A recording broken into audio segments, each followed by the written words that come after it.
જય સ્વામિનારાયણ.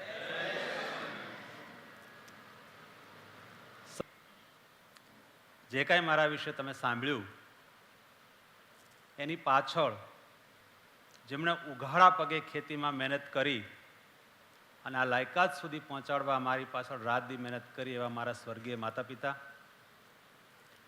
આપ સર્વેના હૃદયમાં બિરાજમાન ઘનશ્યામ મહારાજના જુગલ ચરણોમાં નતમસ્તકે વંદન કરી આપની સાથે વિચાર વિમર્શ કરવા માંગુ છું.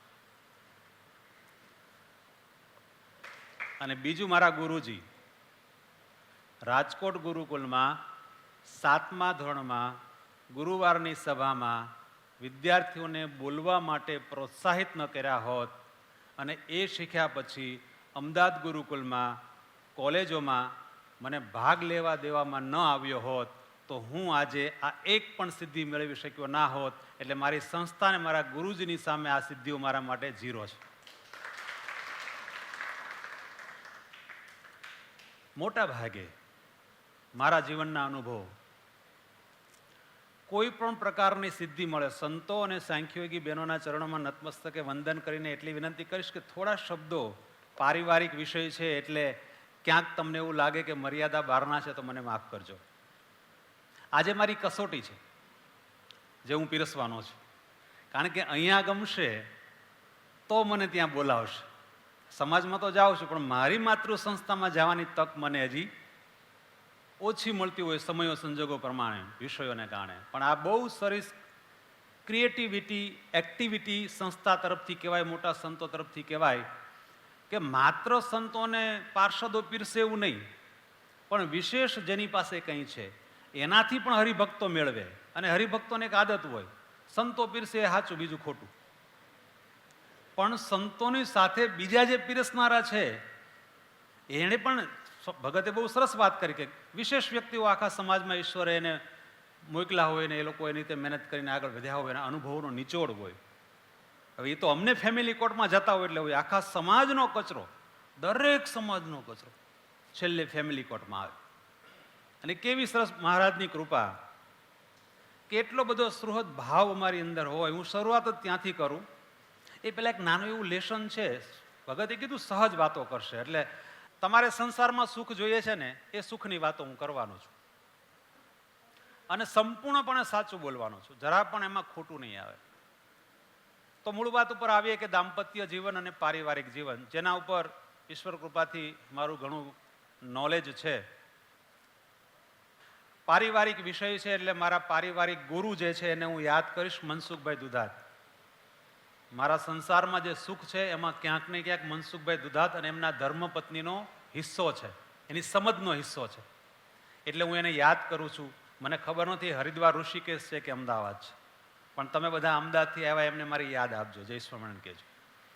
એમનો મારા જીવનમાં પ્રભાવ છે અને સૌથી વધારે પ્રભાવ મારા જીવનમાં મારા માતા પિતા પછી શાસ્ત્રીજી મહારાજ અને સંતોનો છે. કોઈ વ્યક્તિ જો એમ કે મારા જીવનમાં મારા માતા પિતાનો પ્રભાવ નથી તો સૌથી પહેલું સંસ્કારનું હનન ત્યાં થાય છે. અને એટલે બહેનો માટે ખૂબ મહત્વનું છે. આજે હિન્દુત્વની પણ ઘણી સમસ્યાઓ છે, એના ઉપર જેટલો સમય મળશે વાત કરીશ, જેમાં આપણે આવી ગયા છીએ કે 2 બસ કે 1 બસ, અથવા તો મારે બાળક જ ન જોઈએ. આ ઘણી બધી એવા વિષયો છે કે ઘણીવાર સંતોને ખબર જ ના હોય સમસ્યાઓનો. તો એવી વાત છે કે સૌથી મહત્વની વાત એ છે કે શબ્દ અને સંબંધ ધ્યાન આપજો બહેનો ખાસ. આ મોટા ભાગે બહેનો ભૂલો કરતા હોય છે અને અમુક અહંકારી પુરુષો પણ ભૂલો કરતા હોય છે. અમારે ફેમિલી કોર્ટની અંદર અમને એક ઓફિસ આપવામાં આવી હોય, ત્યાં આગળ એડવોકેટને આવવાની મનાઈ હોય. હવે જોજો શું થાય છે. પહેલા સુખની વાત કરું, અને આ સંતોને કામનું છે. જ્યારે હરિભક્તો પોતાની નિરાશાઓ લઈને આવે, જ્યારે સાંખ્યોગી બહેનો પાસે બહેનો રડતી હોય, અમે શું કરીએ છીએ ફેમિલી કોર્ટની અંદર? હું શું શીખ્યો? સાહેબે મને એવું કહ્યું કે અમે તમારા વિશે સાંભળ્યું છે એટલે તમારું ઇન્ટરવ્યૂ નથી લેતો, પણ પાર્શિયાલિટી નહીં કરતા, ભેદભાવ નહીં કરતા કોઈ વાતમાં. અને ભેદભાવ ન કરવો ને એ સૌથી મોટી કસોટી માણસ તરીકે હોય. કારણ કે મારી બેનની ભાણકી પણ આવી શકે, ફઈની દીકરી પણ આવી શકે, મારા સંબંધી પણ આવી શકે, મારા પાર્ટનરનો છોકરો પણ ફેમિલી કોર્ટમાં આવી શકે. અને એવા વખતે ભેદભાવ ન થાય એ ખૂબ મહત્વનું છે. અને એ બાબતમાં લોકોને જોડવામાં મહારાજની કૃપાથી હું અગ્રેસર છું સમગ્ર ભારતમાં.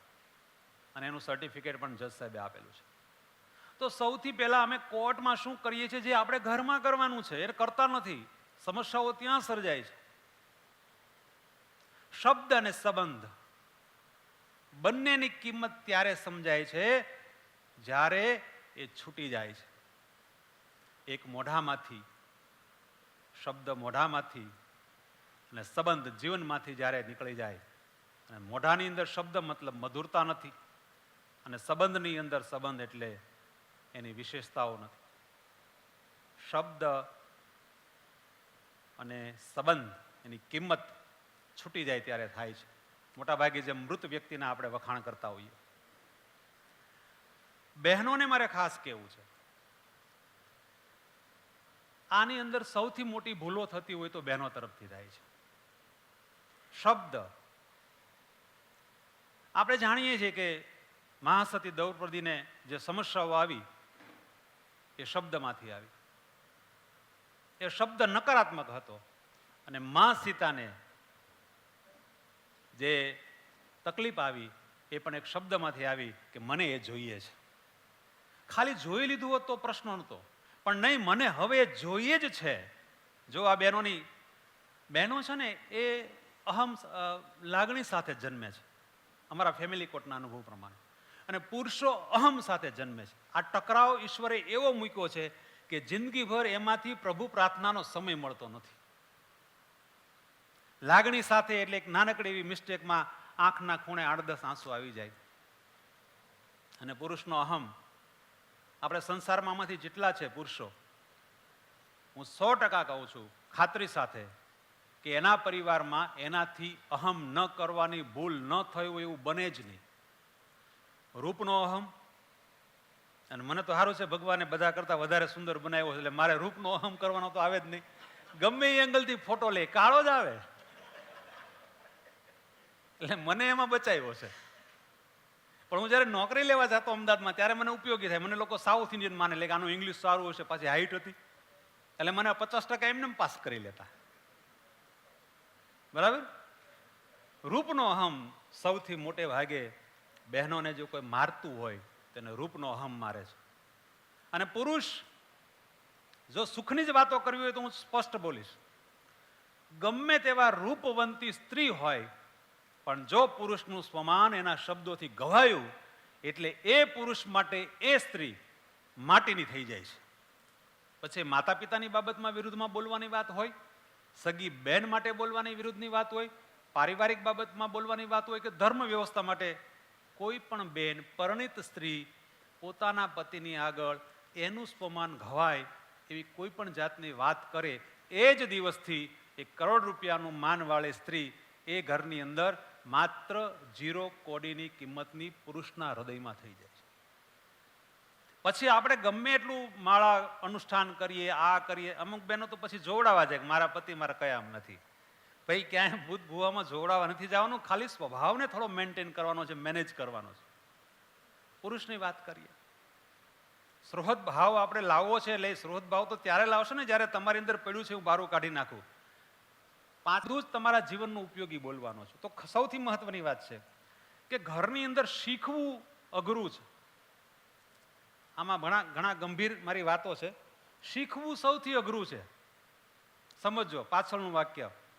આવડતું તો લગભગ બધાને હોય. હમણાં જે અહીંયા ચિંતનભાઈ ને ક્યાં ગયા, ચેતનભાઈએ જે અહીંયા કરાવ્યું, મેં ઓબ્ઝર્વેશન કર્યું. આમાં એક પૃથક્કરણ અને એનાલિસિસની સ્કિલ અમારી અંદર હોય. કોર્ટની વાત ઉપર આવું છું. પૃથક્કરણ સતત ને સતત અમારો, એના હું સંતો નહીં જોતો હતો, ભગત નહીં જોતો હતો, અને હરિભક્તો નહીં જોતો હતો. 3 પ્રકારના કેસ નમનમાં. સૌથી પહેલા ચેતનભાઈ અહીંયા જે નમસ્કારની પ્રવૃત્તિ કરી એ સંપૂર્ણપણે 2 હાથ નીચે અને માથું પેલાના પગમાં, સામેવાળા વ્યક્તિના પગમાં જવું જોઈએ. આ એનો એક કન્સેપ્ટ છે. અને મેં બેઠા બેઠા અહેસાસ કર્યો, મારે પ્રોસ્ટેટનું ઓપરેશન કર્યું છે એટલે હું ન એ કરી શક્યો, એટલે એક ગાદી ઉપર હું બેઠો હતો. એ પ્રમાણેની પ્રવૃત્તિ શામજી ભગતે બરાબર કરી. 1-2 હરિભગત હતા, એ થોડા વાંકા વળતા હતા. 1-2 યુવાન વયના વ્યક્તિ જે સંપૂર્ણપણે બોડીનું મૂવ થઈ શકે એ તો અડધા પણ વળતા હતા. બરાબર છે. જ્યારે શીખવાની વાત આવે એટલે મેં કીધું શીખવું સૌથી અઘરું છે, કારણ કે આવડતું તો બધાને લગભગ હોય છે. સમજજો, માફ કરજો, ક્યારેક મારે સંતોના સેમિનારમાં સંવાદ કરવાનો થાય, જો કે અમે જાહેરમાં વાત નથી કરતા પણ આપણે ઘરના છીએ, ત્યારે હું બહુ સ્પષ્ટ કહું છું, સૌથી પહેલા પગે લાગીને આ જ રીતે વાંકા વળીને, કે 3 કલાક કે 2 કલાક માટે તમે મારા શિષ્ય ને હું તમારો ગુરુ મંજૂર છે? અત્યારે નહીં, ત્યારે હું કહેતો, અને બધા સંતો હા પાડે ને પછી હું શરૂ કરું. બહુ અઘરું છે. શાસ્ત્રીજી મહારાજને ન ભૂલી શકાય, કારણ કે મારું થડિયું એ છે જે અહીંથી જીવવા નીકળે છે. 7મા ધોરણમાં, 8મા ધોરણમાં, 9મા ધોરણમાં, 10મા ધોરણમાં બોલવાનું એમને તક ન આપી હોત તો આજે અમે આ જગ્યાએ ન હોત. મોટા ભાગે પરિવારની અંદર આજકાલના પુત્રવધુઓ થળિયાને ભૂલી જાય છે, થળિયાને કાપવાની વાત કરે છે, એટલે દુઃખ ઓટોમેટિક આવે છે અને પુરુષ એમાં ઇન્વોલ્વ થાય છે. દરેક જગ્યાએ શાળાની જે શિક્ષકોએ સારી રીતે આપણને અભ્યાસ કરાયો છે, જે સંતોએ આપણને, એ બધા જ આપણા સંસારમાં ઇન્વોલ્વમેન્ટ છે. અને સાચી વાત કરું તો આમાં સગવડવાળા લોકો છે. અશ્વિનભાઈ, સગવડવાળા લોકોની ઘેરે સૌથી ઓછું સુખ છે. મારા જીવનમાં મેં જોયું છે ભગત, જેની પાસે નાણાકીય સગવડ છે એની ઘેરે સૌથી ઓછું સુખ છે. અને જે લોકો તકલીફ ભોગવે છે, તકલીફોમાં છે, ઈ પતિ પત્નીની વચ્ચે લાગણીના સંબંધો વધારે છે. આ મેં મારા, અને તાળીઓ પાડવી ને તો હોલસેલમાં, હું સુરતમાં રહું છું, ત્યાં બધું હોલસેલમાં હોય. હોલસેલમાં પાડો તો તાળીઓ કેવા જબરા છો મને ખબર પડે. જે બેનો છોકરાને ફાટ દઈને લાફો મારે છે એ તાળી જ નથી પાડતા. જો આ આપણા હરિભક્તોમાં જો વર્ગ દેખાય છે મને. બાળકોની વાત પણ કરીશ. સુખી જીવન માટે સારા ઘરની નહીં પણ ઘરમાં સારા માહોલની જરૂરિયાત છે. અને આ માહોલની 80% જવાબદારી સ્ત્રી પાત્રમાં આવે છે. અને સ્ત્રીને પુરુષો ઓળખી નથી શકતા. એનું એક સરસ મજાનું હું લખીને આવ્યો છું. સ્ત્રીને પુરુષો નથી ઓળખી શકતા, એ સ્ત્રીની એ સૌથી મોટી પુરુષની ખામી છે. કેવી રીતે? એક સ્ત્રી તરીકે જેમ સંતો બધું જ મૂકીને સંસ્થા માટે, ભગવાન માટે નીકળી પડે છે, એમ 20-20 વર્ષ સુધી બધાને જ માતાઓ છે. આમાં સંતો હોય કે આપણે હોય, બધાને આપણી મા તો છે જ, જન્મ આપનારી. એક સ્ત્રી છે એ બધું જ મૂકીને જે ભાઈ સાથે 20 વર્ષ 22 વર્ષ સુધી મજાક મસ્તી પવિત્ર ભાવે કરી હોય, જે પિતાના વહાલ સોયા હાથથી એને શાશ્વત શાંતિ મળી હોય, એ બીમાર હોય ત્યારે પિતાનો હાથ એના પર ફેરવો હોય, એ માતાની ગોદમાં માતાની છાતીએ લાગીને જીવનને બક્ષવું હોય, આ સ્ત્રી બધું જ મૂકીને એક પુરુષમાં સંપૂર્ણ વિશ્વાસ મૂકીને જ્યારે સાસરે જાય છે ત્યારે એની અનેક અપેક્ષાઓ છે. મર્યાદાને કારણે વિશેષ વાતો નહીં કરું એમાં, પણ બહુ મોટો ત્યાગ છે. પણ આપણી ભારતીય સંસ્કૃતિ અને પરંપરાને આજે પણ આપણે એ નિભાવી રહ્યા છીએ. શહેરમાં અમેરિકા જઈને આવ્યો છું, યુરોપમાં જઈને આવ્યો છું, ત્યાંના જીવન પણ મેં જોયા છે. આજ પણ આપણી ધાર્મિક સંસ્થા પરંપરાઓ પ્રમાણે આપણો આ સંસ્કાર, લગ્ન સંસ્કાર ચાલુ છે. હું એની પાછળની ભાવનાઓ અને લાગણીઓ ઉપર જઈ રહ્યો છું. અને જો તમારે લાગણી સમજવી હોય તો દશરથ નંદનના નાના ભાઈ લક્ષ્મણના પત્ની ઉર્મિલાને સમજવી પડશે. ભગવાન રામચંદ્રજી માતા અને પિતાના આદેશ માટે ભારતીય સંસ્કૃતિમાં એક સંસ્કાર વાવવા માટે 14 વર્ષનો વનવાસ લે, સમજી શકાય. ભાઈ લક્ષ્મણ એની સાથે જાય. અત્યારે તો આપણે સંસારમાં આપણા ભાઈઓના સંબંધોમાં શું ચાલી રહ્યું છે એ તમને ખબર છે. હું પણ મારા ભાઈઓની અમુક સમસ્યાથી પીડાઈ રહ્યો છું. એવું કહેવા મને સંકોચ નહીં થાય. પછી ભગત અરે વાત કરીશું, કારણ કે સ્વભાવ તો આપણે ચેન્જ કરી શકતા નથી ને કોઈના. તો ઉર્મિલાને સમજવી પડે. અહીંયા દ્રૌપદીને કે સીતાજીને સમજવાની જરૂર નથી. જો હું એકદમ અર્કમાં જાઉં છું, ભગત અર્ક એટલે શું? આપણો હાડકા જ્યારે દુખે એની વચ્ચે રસી હોય એને અર્ક કહેવાય. વાંસની વચ્ચેનો પાટ હોય જે આપણે કાઢીએ છીએ, શબ્દ ભૂલી ગયો, એને આપણે કપૂર, એને અર્ક કહેવાય. એ વાંસ આખો જે ઊભો એની વચ્ચેના ભાગમાં હોય. દાંપત્ય જીવનનો અર્ક સમજવો હોય તો ઉર્મિલાને સમજવી પડે. મેં ક્યાંય વાંચ્યું નથી, મારી પોતાની સમજ છે. હું આ ફેમિલી કોર્ટમાં પણ વાત કરતો હોઉં છું. ઉર્મિલાને કોઈ પણ કારણ વગર એના પતિને એની સાથે જવા દેવો પડે અને છતાં હસતા મોઢે દરવાજે ઊભી રહી જાય કે કાંઈ વાંધો નહીં, એકવાર તો તમે મને મળવા આવજો. 14 વર્ષના દિવસ અને 14 વર્ષની રાત ભગવાન રામચંદ્રની વીતી એક વાત અલગ છે. માં સીતાનું જે કાંઈ થયું પછી આપણે એને સંસ્કારમાં કે પછી એને લીલામાં જે કંઈ રીતે આપણે એને સમજતા હોય એ વાત અલગ છે, પણ ઉર્મિલાની વેદનાને સમજવી એમાં બહુ ઊંડો નહીં ઉતરી શકું, કારણ કે એમાં ઘણા બધા મુદ્દાઓ છે. તો તમને સ્ત્રી પાત્રનું અસ્તિત્વ અને આવિષ્કાર સમજાય. જો ઉર્મિલાને આપણે સમજી શકીએ તો પોતાની જાતને ઉર્મિલાના સ્થાને મૂકી અને જ્યારે વિચારશો ત્યારે ખબર પડશે. છતાં બહેનોની છેલ્લી વાત કરીને પછી પુરુષો તરફ આવું, કારણ કે આમાં બંનેને મારે બેલેન્સ કરવું પડશે. ઘણી બધી બાબતો છે. હરિભક્તોના પરિવારની અંદર સતત બહેનોના સાનિધ્યમાં, સતત સંતોના સાનિધ્યમાં હોવા પછી પણ જો આપણે ઝઘડાઓ, અહમ, સ્વાર્થ એ ન મૂકી શકતા હોઈએ તો મારી દ્રષ્ટિએ વચનામૃતના અનેક પાઠ સાંભળ્યા પછી પણ, અનેક સંતોને સાંભળ્યા પછી જીવનનો કોઈ અર્થ નથી. હું એવું સ્પષ્ટપણે માનું છું કે મહાભારત એક જ વાર સંભળાય, રામાયણ એક જ વાર સંભળાય, વચનામૃતને એક જ વાર સંભળાય, પછી એને પળાય, પછી સંભળાય નહીં, પછી એને પળાય. મને બીજી વાર સાંભળવાની ઈચ્છા નથી થતી, કારણ કે હું એમાંથી જે અર્ક લઈ લઉં છું એ મારા જીવનમાં હું પાળું છું. દાંપત્ય જીવનની જે વાત છે એમાં બેન પુરુષોને એવું કહે છે, અહીંયા બેઠા છે સમજશે કે ભાઈ શું હું કહું છું કે શરીર મારું, પીઠી તમારા નામની. બહેનો મારી સાથે રહેજો, સાચું હોય તો. શરીર મારું, પીઠી તારા નામની, હથેળી મારી, મહેંદી તારા નામની, માથું મારું, ઓઢણી તારા નામની, માંગ મારી, સિંદૂર તારા નામનું, કપાળ મારું, ચાંદલો તારા નામનો, નાક મારું, નથડી તમારા નામની, ગળું મારું, મંગલસૂત્ર તમારા નામનું, હાથ મારો, ચૂડલો તમારા નામનો, પગ મારા, પાયલ તમારા નામની, આંગળી મારી, વીંટી તમારા નામની, વડીલોને પગે હું લાગુ ને અખંડ સૌભાગ્યથી રહો, અખંડ સૌભાગ્યથી રહો એવા આશીર્વાદ તમારા નામના. તમે બેનો પગે લાગો વડીલોને તો કે અખંડ સૌભાગ્યવતી. તમારા જીવનનું કાંઈ નથી, તમારો પતિ જીવે એમ કહે છે. આ બહુ નરું સત્ય છે. બીજું બધું તો ઠીક. કડવા ચોથનું વ્રત તમારા નામનું, કોખ મારી, લોહી મારું, દૂધ મારું, છોકરા તમારા નામના, ઘર હું સંભાળું અને દરવાજા પર નેમ પ્લેટ તમારા નામની, મારા નામની સામે લખેલું ગોત્ર પણ મારું નહીં, એ તમારા નામનું, બધું જ તમારા નામનું છે મારી પાસે. આખરે તમારી પાસે શું છે મારા નામનું?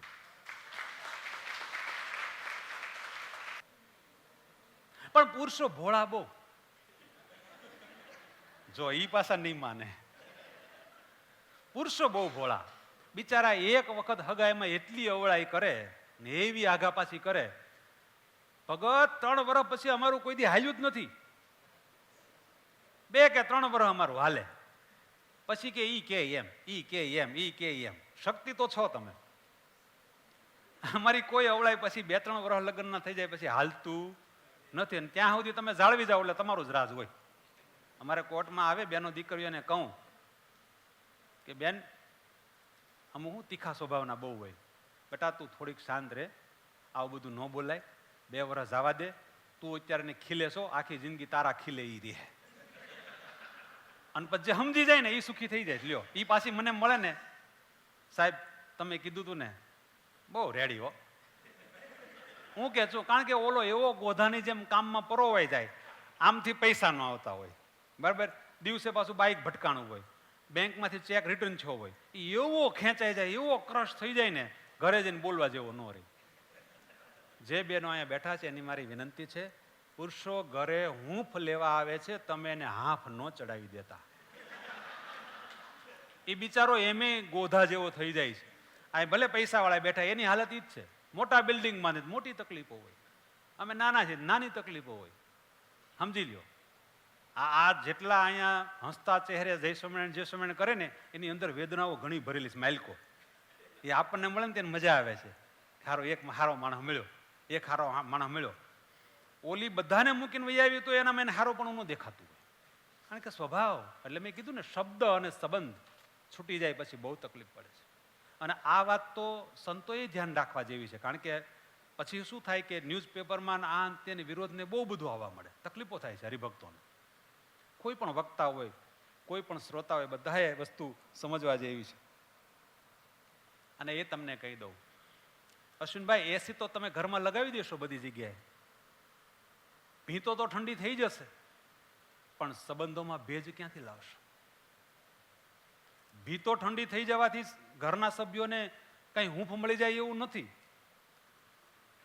ભીતરની ભેજ જો નહીં મળે તો મને લાગે કે પરિવારમાં ગમે એવી મીઠાશ, ગમે એટલા રૂપિયા, ગમે તેવી ફોરવ્હીલ એ સ્ત્રી પાત્રને, બાળકોને, દાદાને, દાદીને, સેલ્ફ પોતાને સંતોષ નહીં આપી શકે.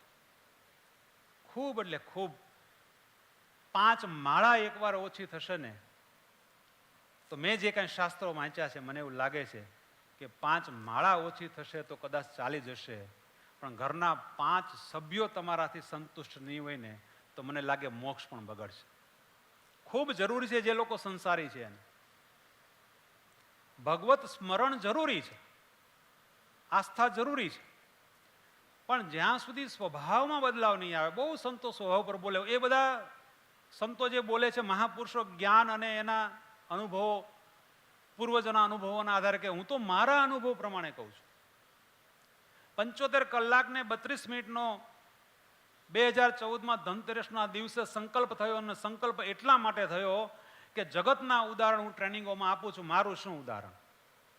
અને આ જે ઝંખના જાગી, અને રાજકોટ ગુરુકુલમાં ઘનશ્યામ સ્વામી પાસે અમે એક બહુ સાંભળતા, કંટાળી જતા હતા, કરોળિયાની જેમ મંડી પડું, કરોળિયો હેઠો પડે પાછો ઉપર ચડે, આવું અમે રોજ સાંભળતા. ઘનશ્યામ સ્વામી અત્યારે આઈ થિંક તરોડા છે. બીજા સંતો, શાસ્ત્રીજી મહારાજે ઘણી વાર કરોળિયાનું ઉદાહરણ આપતા. તો કીધું સંકલ્પ, શાસ્ત્રીજી મહારાજ સંકલ્પ સિદ્ધમ એક મહાપુરુષ હતા, એ સંકલ્પ કરતા ને એના ઉપર એનો આખા પ્રોજેક્ટ થતા. એટલે એ લોહીમાં આવી ગયું હતું. અને મારા ફાધર પણ હૃદય ફેલ થઈ ગયા પછી 2.5 વર્ષ જીવ્યા, અને એમાં ડોક્ટરો કહેતા કે આ માણસ સંકલ્પથી જીવી રહ્યા છે, બાકી હૃદય પતી ગયું છે. તો અમે સંકલ્પ કર્યો અને વિચાર્યું કે સંતો આપણને એવું કહેતા કે ગમે તેમ થાય, કરોળિયાની જેમ મંડી રહેવું. બહેનોને હું કહું છું, બહેનોની વાત ચાલે છે. મારા ધર્મપત્નીને રાત્રે 11 વાગે જગાડ્યા અને મેં એમને એમ કહ્યું, જુઓ, પુરુષો ઘરમાં કેવો માહોલ બનાવી શકે. તમારે સુહૃદ ભાવ આવતો નથી ક્યાંયથી, પેદા કરવો પડે છે, વાવવો પડે છે, પછી એને લણી શકાય. કોઈ એમ કહેતા હોય કે પ્રવચનો સાંભળીને ઘરની અંદર બહુ સારો માહોલ બની જાય, એ શક્ય જ નથી. સૌથી પહેલો સ્વભાવ ચેન્જ કરવો પડે. સુહૃદ ભાવ એટલે કે એકબીજા વગર એકબીજાને ચાલે નહીં, એવો ભાવ જાગૃત કરવા માટે સૌથી પહેલા સ્વયં ઉદાહરણ બનવું પડે. પણ એમાંથી બદલાવ, એક મારું અકસ્માત થયું 14 મે 1999, મૃત્યુનો મારા ઉપર પહેલો હુમલો, અને જ્યારે મોતને સામ સામે જોયું, નેસડા મારું અકસ્માત થયું હતું. અને ત્યારે મને ખબર પડી કે ઈશ્વરીય શક્તિ શું છે. મેં મારા વાઈફને કહી દીધું, એના ખોળામાં મારું માથું હતું, વગડામાં મેં પડ્યા હતા કાર અકસ્માતની અંદર. આવતા ભવે મળીશું, છોકરાઓને હાંચવી લેજો, આટલું જ મારાથી બોલાણું બેભાન થઈ ગયો હતો. અને એ સ્ત્રીએ ત્યારે અમારા કુળદેવની, ભગવાન સ્વામિનારાયણ તો પ્રાર્થના કરી જ કરી, એ પણ સત્સંગી પરિવારમાંથી છે, પણ મારે એને ભણાવવા હતા. અને એ ગુજરાત કોલેજ આવે બસમાં, એટલે મને કે અહીંયા ભીડ લાગે, મારે નથી ભણવા, મને બસમાં બહુ હકડાઈ લાગે. ત્યાંથી એટલા માટે અંગત વાત કહું છું કે આમાંથી સમજવાનું છે. પણ સંસ્કારો હતા, શાસ્ત્રીજી મહારાજની વાતો, સંતોની વાતો, ગુરુકુળનું, થોડીક તો પછી આમે બીક લાગે કે આપણે ચાંદલો કરીને ઘરમાં બાંધવું કેમ. અંદરની વાત કરું, 25 વર્ષ સુધી એક સ્ત્રી પોતાના માતા પિતા સાથે અલગ માહોલમાં મોટી થઈ, અને 25 વર્ષ સુધી એક પુરુષ પોતાના માતા જીવન સાથે એક અલગ શૈલીમાં મોટું થયું. એ બેયને મળવાનું, એ બેયને જીવવાનું, એ બેયને શીખવાનું. અને એમાં પાછા ઈગો ટકરાય, એમાં પાછા ભાઈ બહેનોની વાત આવે, મારા ભાઈ આમ છે ને મારા ભાઈ બિઝનેસમેન છે ને, ઓલો કે મારે આટલી જમીન છે. આ બધું બહુ ઝીણું ઝીણું આવે, એ બધું અહીં નથી કેવું સંતોની આમ. દાંપત્ય જીવનના સેમિનારમાં બહુ ડિટેલમાં વાત કરતો હોઉં છું. અને એની વચ્ચે પાછું બાળકોની વાતો આવે આવનારા સમયમાં. તો જ્યારે મારો અકસ્માત થયો ત્યારે મને સમજાયું કે મારા પત્નીને મારા માટે ભાવ શું છે. અને જ્યારે ડોક્ટરે 3 દિવસ પછી કીધું કે હવે આને વાંધો નહીં આવે, ત્યારે એમણે શ્રીફળ ધરીને પાણી પીધું એ દિવસથી આજ દિવસ સુધી અમારા આકર્ષણના સંબંધો તૂટી ગયા, આત્મીયતાના સંબંધો બની ગયા. લગ્ન જીવન સફળ બનાવવા માટે એક સૌથી મોટી કી, ચાવી જે મેં મારા જીવનમાં અનુભવી છે, આકર્ષણના સંબંધો આપણા શરૂઆતના દોરમાં હોય છે અને હોવા જોઈએ. ઈશ્વરે મૂકેલા છે, નહીં તો આગળ વારસો બને જ નહીં. એટલે એને હું નુકસાન કે અથવા તો અયોગ્ય નથી ગણતો, જે સંસારી લોકો માટે. પણ આકર્ષણના સંબંધો બાળકો થયા પછી તરત જ જો પૂરા થઈ જાય અને આત્મીયતાના સંબંધો બંધાઈ જાય, એ દાંપત્ય જીવન કોઈ દિવસ દુઃખી ના થાય.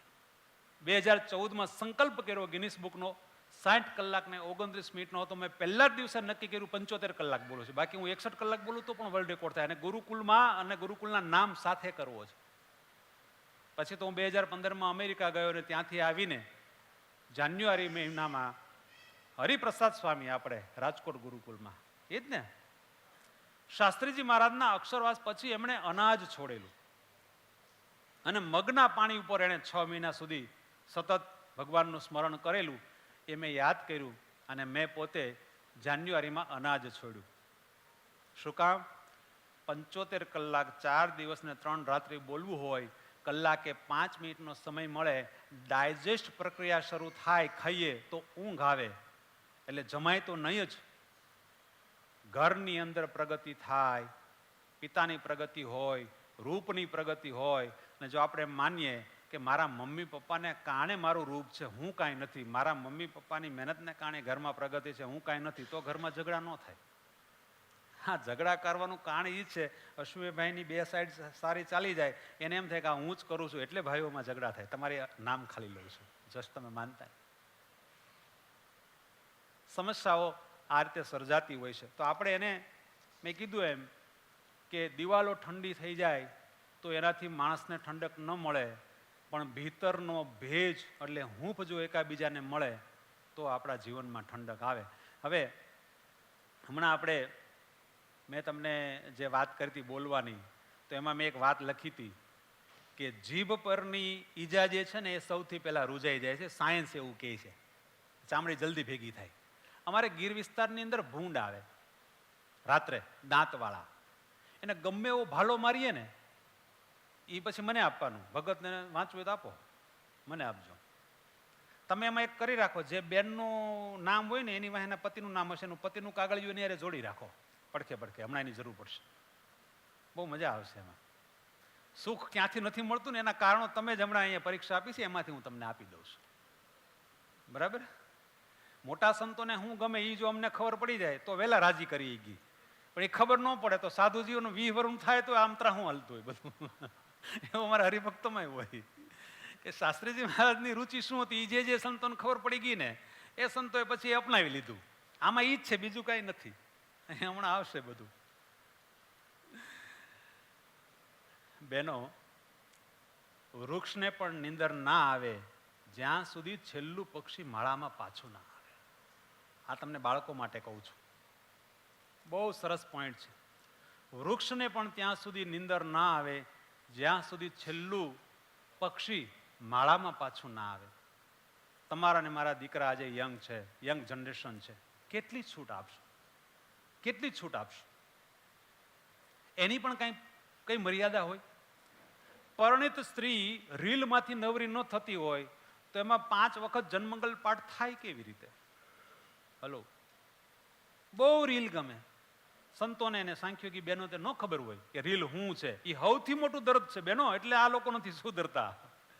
ખૂબ સારા સમજદાર લોકો, પ્રોફેસરો, પીએચડી થયેલાઓ. કારણ કે લત તો ગમે તેની લાગે ને, એ તો માનવ સ્વભાવ છે. લત તો ગમે ત્યાંથી લાગે. જેને વ્યસન તમાકુની લત નથી અને રીલની લત હોઈ શકે ને. અને એવાય જોયા છે કે જેને માળાની લત છે પણ એને સાથે પીવાની ક્યાંક ક્યાંક લત હોય, બહાર જાય. અમે જોયા છે. એ કે આ તો ખાલી શેનું પાણી કે ઓલું વાઈન ને જવનું પાણી છે.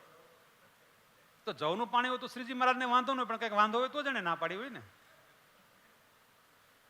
જો હું બહુ સ્પષ્ટ બોલીશ ભગત, મેં આ બધાને અનુભવ્યા છે. બહુ સારા લોકોને પહેલી લાઈનમાં સ્વામિનારાયણ સ્વામિનારાયણ સ્વામિનારાયણ કથામાં કરનારી દીકરી ભાગીને અન્ય લોકો સાથે ગયો હોય એવા કાઉન્સેલિંગ અમારી પાસે આવ્યા છે, અને પ્યોર વૈષ્ણવ હોય. આપણે સંપ્રદાયની વાત નથી, વ્યક્તિ ઉપર વાત છે કે આટલો બધો ધર્મ સંપ્રદાયમાં ગળાડૂબ હોવા છતાં ઘરનો મોટો દીકરો પાછો બેફામ પીતો હોય. સુખ ત્યાં નથી, ઘરના બધા જ સભ્યો પીડાતા હોય સંસારના. એટલે મેં કહ્યું એમ કે તમારા અને મારા દીકરા દીકરી યુવાન છે, તરુણ કિશોર અવસ્થા ઉપર. જો હું તમને કહું, મારું સાયકોલોજીમાં માસ્ટર શેમાં છે? ચાઇલ્ડ સાયકોલોજી, પેરેન્ટ સાયકોલોજી અને ટીનેજ. આ સાયકોલોજી ઉપર મારી માસ્ટરી છે. તરુણ કિશોર અવસ્થાની દીકરીઓની દીકરાઓની ઘણી વેદનાઓ છે, મા બાપ ક્યારેય સમજતા નથી.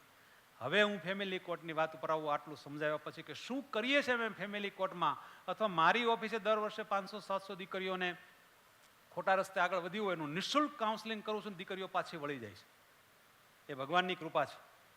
ક્યાંય પાછી ન વળી, મારી ઓફિસમાંથી મારી સમજાવેલી દીકરી હંમેશના માટે રસ્તો છોડી દે છે અને પાછી મૂળ ધરોહરમાં આવી જાય છે. એ બહુ મોટી સેવા ચાલે છે. તો શું કામ? હવે તમને એક સરસ મજાનો ગુણ પતિ પત્નીના બે પક્ષે આપું છું અશ્વિનભાઈ. તમે તમારા ઘરમાં જે વાત નથી કરી શકતા, સ્નેહ મિલનમાં હું સફળ કેમ છું, હું તમને એની વાત કરી દઉં. આજે સુરતમાં સ્નેહ મિલનમાં કીનોટ સ્પીકર તરીકે સારું નામ ધરાવું છું. હું આખી થાળી પીરશું. દાદાને શું જોઈએ છે વર્તમાન સમયમાં? બિચારા બા એક્સપાયર્ડ થઈ ગયા હોય, દાદા અહીં ગામડામાંથી અહીંયા રહેતા હોય, દાદા વહી ગયા હોય, બા શહેરમાં રહેતા હોય. દરેક સિટીમાં મૂંઝવણ છે, રાજકોટ, અમદાવાદ, સુરત, બધી જગ્યાએ, વડોદરા. એકલા પંડે રહેતો માણસ, એને ખબર છે તમે જ અત્યારે 10-15 વર્ષથી પતિ પત્ની તરીકે જીવો છો. આપણને ખબર છે કે મારા પુરુષને શું જોઈએ છે, એનો મૂડ કેવો છે, એને બહારગામ જવું હોય તો શું જોશે, એ સમસ્યાગ્રસ્ત છે તો હું એને કેવી રીતે મોટિવેશન આપી શકું. એમ પુરુષને ખબર છે, એમ સ્ત્રીને ખબર છે. 60-60 વર્ષ સુધી સાથે રહીને જીવા હોય, ગામડાનો ઘંટરાવ એને સાંજે સંભળાય તો જ મજા આવતી હોય, નગારાની બે દાંડી મારે તો એને એમ થતું હોય કે મેં શિવ પૂજા કરી, એવો સ્વભાવ ઘૂંટાઈ ગયો હોય. રોજ પક્ષીને ચણ નાખે અને કબૂતરને મોરલાને જોવે પછી એને આ હૃદયમાં શાતા વળતી હોય. અને બે એની જેવડે ઉંમરના ગામડાઓની અંદર બે વડીલો એની હારે બેસે અને સુખ દુઃખની વાતો કરે અને એના જીવનનું સાફલ્ય લાગતું હોય. અને બા જેવી તેવી પણ એ ઘાટઘૂટ વગરની કૂણી રોટલી બનાવી દેતા હોય અને દાદાને પેટમાં અપચો ન થતો હોય, એટલી વેદના બા સમજી શકતા હોય, એટલે એને જીવન ગામડામાં મીઠું લાગતું. અને આપણે શહેરમાં, જેના થકી શહેરમાં આવ્યા છીએ, જેણે જીવતરને સાવ ચિત્રે હાલ કરી નાખ્યું હોય, અને ત્યારે 20-25 હજાર 50 હજાર ભેગા કરીને આપણને ગુરુકુળમાં બીજે ભણાવ્યા હોય, અને પછી એ મા બાપને શહેરમાં રહેવાનું થાય અને પુત્રવધુ એમ કે જે છે એ ખાઈ લ્યો, બાપા ખાતા નથી, બાપાને આમ છે, પેલું આમ છે, ત્યારે એ પુરુષ જે મોટા ભાગે સંત જેવો થઈ ગયો હોય, આખા જીવનને ઢંઢોળીને, અને એના હૃદયમાંથી જે વેદના નીકળતી હશે, અને એ બદુવા જેદી પછી આપણને ધીમે ધીમે અસર કરવા મળે, અને પછી આપણી કમર અને પિંડી ફાટવા મળે, અને પછી આપણે એમ કહી કે મને સારું આમ કેમ થતું હશે, પણ એ ઘરમાં જ છે. જાગો છો બેનો? જેની સેવા કરવાની હતી, જેના થકી આપણે છીએ, એને આપણે નકરી વેદના આપીએ છીએ, અને એના અંદરથી માત્ર ને માત્ર દુઆઓ નથી નીકળતી, એને અફસોસ નીકળે છે. એ બદુઆ નથી આપતા, એનો અફસોસ આપણને અસર કરે છે.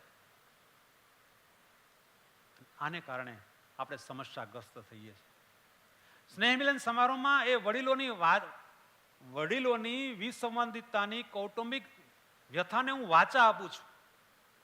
એ જ રીતે એક સ્ત્રી જે ઘરમાં જીવે છે, અમુક દાદા કે દાદીના સ્વભાવ બહુ ગરમ છે, ઘરમાં કચકચ કરે છે, આજુબાજુવાળાને ફરિયાદ કરે છે, એ પુત્રવધુ, એ સ્ત્રી ગૃહિણીની વેદના હું સ્નેહ મિલનની અંદર એને વાચા આપું છું કે જે પુરુષો કે જે દાદા કે દાદીઓ આવા સ્વભાવના હોય, કર્કશ સ્વભાવના હોય, એ મહેરબાની કરીને સુધરી જાય, તમે જીવો અને સામેવાળાને જીવવા. અને એ જ જગ્યાએ પુરુષ, બહેનો માટે ખાસ, પુરુષને સમજવો, એની વ્યથાને સમજવી બહુ અઘરી છે. એક ઉદાહરણ આપું. અમદાવાદ જેવું શહેર હોય, મધ્યમ પરિવારમાં જીવતા હોય, હપ્તાઓ ચાલતા હોય, બાળકોની સ્કૂલની ફી ચાલતી હોય, અને પુરુષ કાલુપુરમાંથી ને બીજા બધા વિસ્તારમાંથી ને એસજી હાઈવેથી ને જ્યાં ત્યાં ટ્રાફિકમાંથી પસાર થતો હોય, અને એની વચ્ચે એને કામ સમયસર પહોંચવું છે, કોઈ કામ લઈને નીકળ્યા છે, એમાં કોઈક બાઇક ભટકાડે, વ્યથા છે, ટેન્શન છે, ઉતાળ છે, એમાં પાછું એની ગાળો સાંભળવાની. બેંકમાં જાય, ઘણીવાર બેંકમાં કામ હોય, કેશ લેવાની હોય, મૂકવાની હોય, પેલા લોકો બારી બંધ કરી દે, લંચનો ટાઈમ થઈ જાય, અડધો કલાકથી ઊભા હોય, ત્યારે અકળામણ થાય. ચેક આપ્યો હોય, રિટર્ન થાય, પેમેન્ટ ટાઈમે આવે નહીં, માલ આવે નહીં, માલ ટ્રાન્સપોર્ટ થાય નહીં, આટલી બધી વ્યથા હોય, એટલું બધું પુરુષ સહન કરે. સુખની વાત કરું છું, બહેનો નથી સમજી શકતા. પણ પુરુષ આખો દિવસ, ભગત તમારે કામનું, પુરુષ આખો દિવસ જેટલી પીડા સહન કરે છે, જેટલું એ લેટગો કરે છે, એનું 5% જો એના ઘરમાં લેટગો કરે ને તો ઘરમાં સુખ સુખ ને સુખ જ છે. પુરુષ ઘરમાં લેટગો કરતો નથી, સહન કરતો નથી, એટલે ઘરના સભ્યો પણ અકળાય છે. બાળકોમાં ધ્યાન આપતા નથી, શાળાએ આવતા નહીં. મોટા ભાગના પુરુષો શાળાએ વાલી મિટિંગમાં જતા નથી અને બધું જ બહેનો ઉપર નાખી દે. પછી બહેનો એમ કે અમે તમને ફી આપીશ ગુરુકુળમાં, તમે સુધારો. ખબર છે ને, અમે એવું સાંભળ્યું છે, પૈસા ફી તો ભરી, એટલે તમે 365 રૂપિયા ભરો એમાંય, એ કે હવે તમે સુધારો. મહત્વનું એ છે કે પુરુષ ખૂબ અકળામણ સાથે ઘરે આવે છે, એને ઘરના સભ્યોથી હૂંફ જોઈએ છે, એને આપણે હાંફ ચડાવી દઈએ. અને એક વસ્તુ કહું, જે બહેનો ફ્રી છે, એ ગામડામાં ભગત અમે એવી કહેવત સાંભળી હતી કે નવરા નખોદ વાળે, એ બધાને લાગુ પડ્યો. ઘરમાં નવરાશ મળે ને એટલે ભક્ત ચિંતામણી ચાલુ કરી દેવાય. હવે તો બધું છે યુટ્યુબમાં, અને હસોડી મજા ન આવતી હોય કોઈને સાંભળવામાં તો આપણે હરિસ્વરૂપ સ્વામીનું ચાલુ કરી દેવાય વિડીયો. હસતા જાય ને જ્ઞાનને સમજતા જાય, બધું ભેગું ભેગું. થોડીક ધોલવું પડે અને થોડાક પાટાય પડે ને થોડુંક હસવાનું મજા આવે. ઘણા સાંખ્યયોગી બહેનો એવા છે, શ્રેષ્ઠ જ્ઞાન પીરસે છે. મારા વાઈફ ઘણાને સાંભળે છે, ઘરમાં આખો દી ફ્રી હોય એટલે ચાલુ કરી દે. મેં એને કીધું, તું આખો દી આ ચાલુ કરી દે ને એટલે તારે કુટુંબની ને બીજામાં તેમાં આમાં તેમાં પંચાયતમાં પડવું નહીં. એક જ તારે આમાં લગ્ન રહે. કારણ કે નવરા પડે એટલે ફઈ આવા છે, બેન આવા છે, ભાભીએ કોઈ દી આપણું કઈ કર્યું જ નહીં, એને તો હું ઘરમાં આવવા જ ન દઉં. આ જ ચાલુ ભગત. એવું નથી કે અમારે દુઃખ નથી, ઘણું ન ગમે પણ સાંભળવું પડે. કારણ કે હવે આ 52 વર્ષે તો છૂટાછેડાનો કોઈ મતલબ નથી, કારણ કે બીજું કઈ થાય નહીં. કુવારાનું નથી થતું, અમારું તો ક્યાંથી ગોઠવાય. અને આ ટાઈમે હવે સાધુ થવાય નહીં, કારણ કે આખી જિંદગી પૈસા રેલાનું, હવે સાધુ થાય એનો કઈ બહુ મતલબ નહીં. તમે નાનો પાડો પણ એમાં બહુ મજા ન આવે એમ. મજા તો આવે. સમસ્યાઓ વિસ્તૃત છે, સૃહદ ભાવ ઓછો છે. સમસ્યા એટલે ઈ આમ હું કેવું મારે. ઝઘડો અને ઝરણું, જો આ પાછું એક બીજી વાત છે. આ બધા હું મારા અનુભવમાં થોડાક લખ્યા છે મેં. ઝઘડો અને ઝરણું, નદી, એની શરૂઆત છે ને બહુ નાના પોઈન્ટથી થાય. તેથી આપણે બે ગયા હતા તો મારે ગુલાબી કલરની લિપસ્ટિક લેવી હતી, એના 52 રૂપિયા હતા ને તમે 39 કહેતા, તમને શું વાંધો હતો? નાનો એવો ઝઘડો, બરાબર. હવે એ ઝઘડો કેવી રીતે પરિણામે? બહેનો છે ને યાદ રાખે. લગ્નના 3જા દિવસે તમારા બાએ મને કીધું તું, ખબર કે તને રોટલો નથી આવડતો? તો બેનને ક્યાં આવડતો હતો? આવું મને હજી 52 વર્ષ પછી હું સાંભળું. લગ્ન થયા છે 32 વર્ષ પહેલા, આઈ થિંક. બધું ઝીણું ઝીણું ઝીણું ઝીણું ઝીણું કાંતી કાંતી કાંતીને એવું ભેગું કર્યું હોય, જેમ સોટલો ગૂથે ને એમ ભેગું કર્યું હોય બધાનું. મામી આમ બોલ્યા હતા. હવે સંતો કે મૂકો ભાઈ, મૂકો, મગજ ખાલી કરો, નવું શું આવે છે? અને એટલે હવે આની ગંભીરતામાં તમને લઈ જાઉં છું. બહેનો, 4 બહેનો અપાર્ટમેન્ટમાં કે સોસાયટીમાં બેઠા હોય. આ ચિત્ર મેં જોયું છે. મારું પૃથક્કરણ અને એનાલિસિસ બહુ પાવરફુલ છે ભગત. અહીંયા બી બધા બેઠા છે ને, એમાં હું વાંચતો જાવ હારે બોડી લેંગ્વેજ ઉપર. 4 બહેનો, તમે બહેનો ખાલી હૃદય ઉપર હાથ રાખીને તમે દ્રશ્યો જોયા હશે, તમે પોતે એમાં ઇન્વોલ્વ હશો. 4 બહેનો બેઠા હોય, કેવો સંબંધ હોય? એ હારે શાકભાજી વીણતા હોય, અપાર્ટમેન્ટ હોય કે સોસાયટી હોય તો બહાર બેઠા હોય, કે અપાર્ટમેન્ટ હોય તો વચ્ચે બેઠા હોય, વાતો કરતા હોય. એક બેન મંદિરે જાય ને તો બીજાને હારે લઈ જાય, એના વગર મંદિરે દર્શન કરવા ન જાય. એ ઘડીક ઉભા રહી, ઓલા બેન કઈ કામ કરતા હોય તો. એ સંતોને ન ખબર હોય, અમને આ બધાને ખબર છે. પછી શાકભાજી લેવા જવું તો ભેગા જાય, એકબીજાને શાકભાજી ઓલું કરાવતા હોય. અને મારા ઘરમાં મેં વાટકી વ્યવહાર અમદાવાદ હતો તેનો બંધ કરાવ્યો. વાટકી વ્યવહારમાં તો કેવું સ્વામી કે આપણા ઘરમાં રસોઈ બને તો આપણા ઘરમાં જે મહેમાનનો જમ્યા હોય એ પેલા થાળીમાં ભરીને સામે આપવા જવાનું 4 જગ્યાએ. મેં તો આ નિવેદ ક્યાંથી ચાલુ કર્યા? આપણે બાકી હોય, મહેમાન બાકી હોય કે એ પછી જમી લે ખોટું લાગે, પણ આપણે બંધ જ કરો, એ ધંધો જ નથી કરવો. ભગવાનને થાળ ધરીને સીધો આજુબાજુમાં 3 એપાર્ટમેન્ટ રહેતા હોય ત્યાં આપવા જવાનું, પછી આપણા મહેમાન જમે. મેં તો આ ભારતીય હિન્દુ સંસ્કૃતિમાં ક્યાંય એવું લખેલું નથી. એટલે મેં તો આ ન કરાય. 4 બહેનો સાથે મળીને શાકભાજી વીણે, એકાદ બેન મોતી ભરતા હોય, એકાદ બેનની બાજુમાં છોકરું રમતું હોય. છોકરું રમતું હોય શબ્દ યાદ રાખજો. સંસ્કારની વાત કરું છું, જ્યાં જ્યાં કદાચ સંતોની પણ નજર નથી પહોંચી એની વાત કરું. હું વારસામાં બહુ માનું છું, વારસો કેવો હોવો જોઈએ, અને એટલા મારા સંશોધન છે. ક્યારેક આપણે પુરુષો ઘેરે જઈએ ને તો આપણે દાદર ચડતા હોય કે લીપમાંથી બહાર નીકળીએ, 4 બહેનો બેઠા હોય ને, 4 ડુસકે સેડ્યા હોય. ડુસકે સેડ્યામાં ખબર પડે ને, હૈયું ભરાઈ ગયું હોય એટલે રોતા હોય થોડું થોડું. આપણે આંખમાં આહોડા જોઈએ આપણે સાને મને આમ પડખેથી હરકી જાય, આપણા ફ્લેટમાં વયા જાય. પછી આવ્યા ધર્મપત્ની એટલે આપણે પૂછી શું છું? એ કે સામાવાળા બેન દયાબેન ખરા ને? આપણે કે હા. એના ફૈજીની દીકરીની જેઠાણીની છોકરી છે ને, તો કાંઈ ખબર પડી તમને?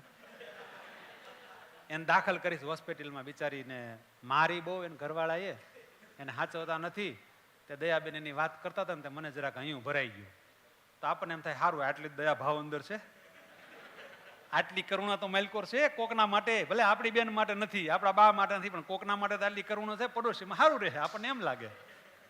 જો પુરુષો હશે એમાં ખબર પડે ને ભગત તમને. એટલે કીધું સારું. પછી હવે બીજી ઈ જ વાતમાં મને એ નથી સમજાતું. મેં હજારો બહેનોના સવાલ પૂછ્યો છે ને આ બહેનોને પૂછી લો, અને જે દિવસ જવાબ મળી જાય તે દિવસે બોલવાનું બંધ, હાવ બંધ કરી દઉં છું. 4 બહેનો એકાબીજા વગર મંદિરે ન જાય, શાકભાજી લેવા ન જાય, એકાદ બેનને કમર દુખતી હોય તો એની ભેગા શાકનો થેલો ઉપાડવા જાય, આપણે રસોઈ મોડી બને, એકાબીજા વગર કંઈ સારી વસ્તુ ખાય નહીં, છતાં 4 બહેનોમાંથી 1 બેન ગેરહાજર હોય ત્યારે પેલી 3 ભેગી થઈ અને ઓલી 1 ગેરહાજર હોય એની કૂથલી કેમ કરતી હોય કે એને હાડી લેતા નથી આવડતું, એને આઈબ્રો કરાવતા નથી આવડતું, એને વાળ કપાવતા નથી આવડતું, આ કૂથલી કેમ કરતી હોય એનો મને જવાબ આપો. અમારે પુરુષોમાં એવું ન હોય, કોઈ દિવસ નહીં. હલો, જાગો છો બહેનો? સાચું છે. બધા બહેનો સાંખ્ય બહેનોને પગે લાગીને એક વ્રત લઈ લેજો કે આજ પછી મારી પડોશીની કૂથલી નથી કરવી, એટલે ઘરમાં કોઈની ન થાય. એક ગેરહાજર હોય એટલે 4 દીકરીઓ સાયકલમાં રોજ સ્કૂલે ભેગી જતી હોય, જેથી એક ન હોય ત્યારે 3 એની જ કૂથલી કરતી હોય. એના અક્ષર હારા નથી, એના ચોપડામાં ઠેકાણું ન હોય, એના વાળ હારા નથી. આનો જવાબ નથી આવતો. બહેનો, જે બાળક તમારી બાજુમાં રમતું હોય ને, 4 બહેનો ભેગા બેઠા હોય ત્યારે એના મસ્તિષ્ક પટ ઉપર તમે જે વાતો કરો છો એનો પ્રભાવ સ્પ્રેડ થાય છે. પછી ગમે એટલા આપણે ધાર્મિક હોય, ગમે એટલા આપણે સંસ્કારી હોય, પણ આ મગજની અંદર જે વવાઈ ગયું કે ઈર્ષા કરવાની છે, મારી દાદી, મારી મમ્મી કે મારી ફઈ કે મારી માં, જેની પાસે હું ખોળામાં ગયું ત્યાંથી નકરું આ જ આવ્યું છે, પછી એમાં કર્ણ કે અભિમન્યુ એ ન જન્મી શકે. એટલું સરસ બાળક ઈશ્વર આપણને આપે છે, નિખાલસ, નિર્મળ, સાવ એકદમ. એને જે કાંઈ ઘડીએ છીએ આપણે જ ઘડીએ છીએ. અને એટલે હું કહું છું કે બાળકમાં સૌથી વધારે અસર હોય તો માતાને છે, એક તો ધાવણની અને એક એના હાથની, એની રસોઈની. હવે તમને મને પોતાને ઢેફલી હુખડી આવડતી નથી તો બાળક કુરકુરિયા ખાઈ સ્વાભાવિક છે ને. નાની ઉંમરની બહેનો આળસ આપણને બહુ છે, અને પુરુષોને તો એટલો બધો થાક છે લગ્ન પછી, બહુ થાક છે એને કેમ પૂરું કરવું ને. મોટા હોય તો મોટી ડિમાન્ડ હોય, આ પેલી હરોળમાં બેઠા હોય અને કદાચ મોટા હોય તો એને મોટી ડિમાન્ડ હોય ઘરમાં. એ કે મારે એ છે ને, મને એ સ્વિફ્ટ ન ફાવે, તમે મને અમેજ લઈ ગયો અશ્વિનભાઈ. હવે અમેજ એટલે હોન્ડા ગાડીનું નામ છે. અમે શું કામ લેવી કે એની બેન પણ હાથમાં બંગલામાં લેતી હોય ને, એ અમેજ લાવી હોય પીળા કલરની, આને વાદળી લેવી હોય. એમાં તમે ગેર દબાવો ને ચાવી ભરો, ગાડી તો હાલવાની છે ને, બીજું શું થવાનું છે. અમે ગુરુકુલથી સાયકલ લઈને બાપુનગર જતા, પેન્ડલ મારો એટલે સાયકલ હાલે, એમાં એટલાસ નહીં લ્યો કે બીજી લ્યો. સુખી છે જે બહારથી દેખાય છે એ સુખી છે એવું માની લેવું તદ્દન ખોટું ને વાહિયાત છે. જબરજસ્તી ધર્મ કરાવીએ તોય ખોટું છે. એટલે મેં લખ્યું હતું કે કોણે કહ્યું મોજામાં દરિયામાં મોજા જ હોય છે? કોણે કહ્યું મોજા દરિયામાં હોય છે? કંઈ કેટલા વમળ હૈયાના તળિયામાં પણ હોય છે.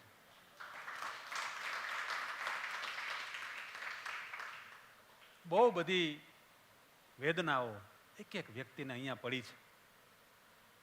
એક એક ઘરની અંદર પોલિટિક્સ, એક એક ઘરની અંદર હું વધારે સારી દેખાઉં છું, બા ઓછા સારા દેખાય છે, હું વધારે કમાઉં છું, ભાઈ ઢીલો છે, આપણી કરતા કાકા આગળ વધી જવા ન જો. એક એક અહીંયામાં ક્યાંક ઈર્ષાની વેદના છે, ક્યાંક પ્રગતિનો જુવાળની વેદના છે, ક્યાંક મારા છોકરા વધારે શિક્ષિત છે ને તારા નથી. બધા ઘરની અંદર આ પડ્યું છે. આમાં સુહૃદ ભાવ કેવી રીતે જાય? અને મેં કહ્યું એમ, કોઈ પણ ધર્મગ્રંથ તમે વારંવાર વાંચો, તમે એકડાને વારંવાર ઘૂંટો તો કેવો થઈ જાય પાર્ટીમાં? જરા જે જૂના ભીણા હોય મને કયો તો જરા. રેળાઈ જાય. ધર્મગ્રંથ એકવાર સંભળાય માણસ હોઈએ તો, અને પછી સંભળાય પછી એને શું કરાય? પડાય. બસ ફિનિશ. સંતોને આપણે એવા બીજી કરી નાખ્યા છે કે એ વતનામૃત વાંચે, આપણને સંભળાવે, એ જોવે કે હજી ફેર નથી પડ્યો એટલે બીજી વાર વાંચે, ત્રીજી વાર વાંચે. સંતોને આપણે એમાંથી નવરા નથી રહેવા દેતા. એને નકર ઘણું કામ છે, કોની યારે લિંક કરવી છે, એના માટે સાધનામ બેહવું છે, પણ આપણે એને નવરા નથી રહેવા દેતા. અને શ્રીજી મહારાજ કહે તમે જીવને શિવમાં ભેળવો, એટલે એના માટે એને પાછી આજ્ઞા પાડવી પડે. નકર એકવાર શિક્ષાપત્રી ભાષ્ય વાંચી લીધું ને ખબર પડી કે ભાઈ કોઈનું અણહકનું નથી લેવાનું, પછી બેંકનો ઓફિસર ભલે ને કે દુકાન હળગાવો, પણ આપણે નથી કરવાનું. આપણે ભગવાને ના પાડી, વાત પૂરી થઈ ગઈ. બહુ તો શું થાય, મારી પાસે મર્સિડીઝ નહીં આવે તો ભગવાને મને નાની અમે જ ગાડી આપી છે, આપણને સંતોષ. એટલીસ્ટ મારા ઘરના ને હું તડકે તો વાહે બેહાડી નથી જતો, ગાડીમાં બેહાડીને જાઉં છું. બેનો બહુ થઈ ગયું. છેલ્લે 80-90 વર્ષે તો આપણે બધાને બળીને ખાખ થઈ જવાનું છે. જોકે તો પણ હું કહું છું કે મારા પોતાના કુટુંબમાં આ બધા કારણોથી ક્યાંક ને ક્યાંક અમે પીડાઈએ છીએ. એવું નથી આપણે બોલીએ છીએ, કારણ કે આપણે ગમે એટલું સમજીએ, સામેવાળાનો સમજે તમે શું કરો? એટલે પછી ઈશ્વર ઉપર છોડી દેવું પડે. અને એટલે મેં કહ્યું કે કોણે કહ્યું મોજા દરિયામાં જ હોય છે, કઈ કેટલા વમળ હૈયાના તળિયામાં પણ હોય છે. મોટા સંતોને આવું થતું હશે. જ્યારે આપણે નાના બીજા જે સ્ટાફના લોકો સપોર્ટ નહીં કરતા હોય તો એને પણ આવું થતું હશે. હૈયામાં એને પણ ક્યાંક વેદના રહેતી હશે. તો આનો એક જ મતલબ છે કે આપણે કંઈક વિશેષ સાથે મળીને કરી શકીએ.